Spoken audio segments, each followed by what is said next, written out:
What a difference a year makes. At this time last year, the Raptors were getting ready for a first-round playoff matchup against the Sixers, a matchup that a lot of people felt good about, to now the Raptors just having to settle for the dreaded play-in tournament. To put it short, this Raptors season has been frustrating, and the regular season has been one to forget. I feel like at this point, a lot of Raptors fans are just over the season, and I feel that. The Raptors ended the regular season 41-41 and enter the play-in tournament as the 9th seed. They have to win 2 games just to face the Bucks in the first round. I made my opinion known many times on this channel that I wanted the Raptors to sell high at the deadline and just pack it in for the rest of the season to get a high lottery pick. Besides, losing a bunch of games is what helped this team get Scottie Barnes after the Tampa season, and right now, Scottie Barnes has been the lone bright spot on this team. I just didn't think the Raptors were good enough to be competitive in the Eastern Conference, especially after what we saw in the first couple of months of action.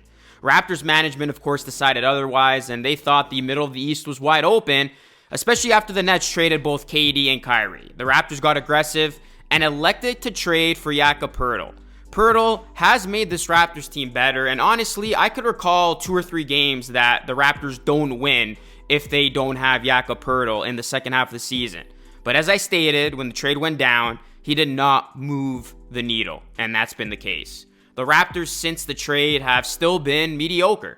Unable to move up in the standings, the Raptors were officially locked into the 9th seed when they got embarrassed by the Celtics on Friday night. The Celtics essentially had nothing to play for, and they took down the Raptors on Wednesday and then absolutely annihilated the Raptors on Friday. That was probably the lowest point of the entire season for the Raptors.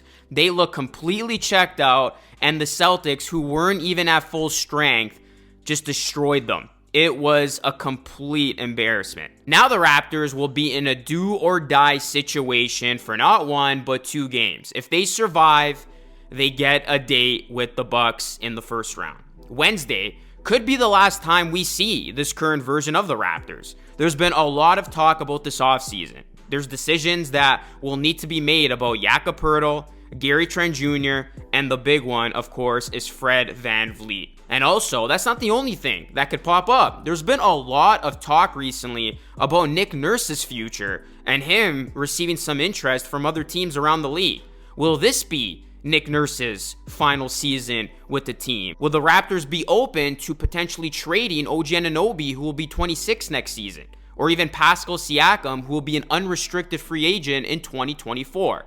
Now, I won't get to all of that now because the Raptors are still technically alive. However, they're about to face their biggest challenge yet. Before I continue on with this video, guys, real quick, if you can kindly drop a like on the video, it does help the algorithm a ton. And please subscribe to the channel for more Raptors and NBA content. Your support is greatly appreciated, and I will continue to bring you guys NBA content on this channel. So you look at the challenge that lies ahead for this Toronto Raptors team. First, they must beat DeMar DeRozan and the Chicago Bulls at home. Then they must win a road game in Miami or Atlanta. And even if they do all that, it would still not satisfy, as this team had aspirations of being at least a second-round playoff team this season. They would then have to do the impossible and upset the Bucks in the first round. If all that happens, then the Raptors' master plan worked all along, and people like me look stupid. But I'm also realistic and realize that this isn't NBA 2K and it's real life. But all jokes aside, how do I actually see the Raptors faring here? Wednesday versus the Bulls will be tougher than a lot of people think. Raptors did take 2 of 3 versus Chicago, and both wins came at home, but this will be a much different situation. This is a win or go home situation. Emotions are going to be high. The energy is going to be high. These teams are going to do battle. And DeMar DeRozan, he was well defended during the season series by the Raptors, but I know we all see a world where DeMar DeRozan goes absolutely off against his former team, the team that traded him, and sends them home for good. DeRozan will be much better in this one, and the Bulls will also have Zach LaVine, and the Bulls as a whole have been much better since acquiring Pat Beverly.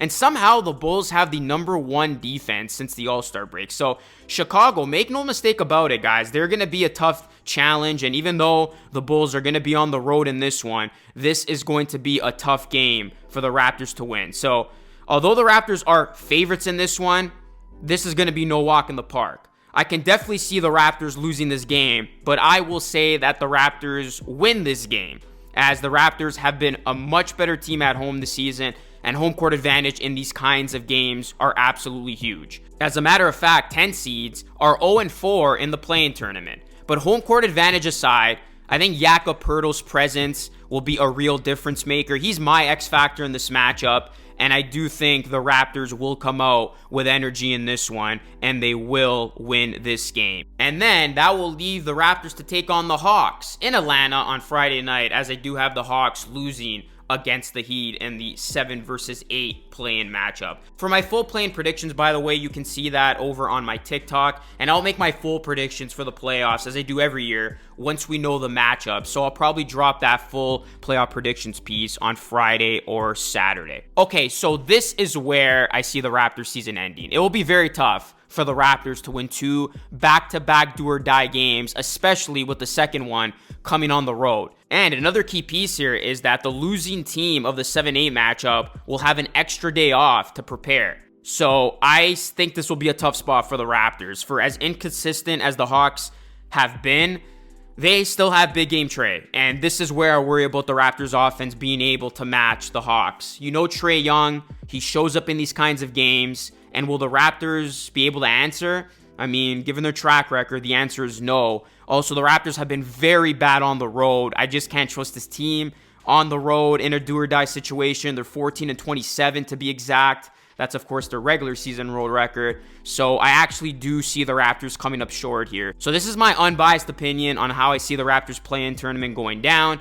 And hey, if the Raptors prove me wrong and get by these two teams, then they got a day with the Bucks, which is a whole other conversation I'll save for another video if that time comes. Overall, the Raptors have been disappointing this season, but they do have a chance to completely flip the script here. However, if they don't, the people who have been critical of this team all season would have been right all along. So we'll see how it goes down for this Raptors team. Let me know your overall thoughts on the Raptors, and what are your predictions for the play-in tournament? Do you see the Raptors winning out here? Do you see them losing against the Bulls? Do you agree with my predictions of taking one and then losing the other? Let me know your full thoughts down below. The play-in tournament is upon us. Here we are. We will see if the Raptors' decision of going for it will ultimately pay off or not. That is it for today's video, guys. As always, thank you so much for watching. Your support is greatly appreciated. This is Lucas signing off, and I will catch you all again in the next video.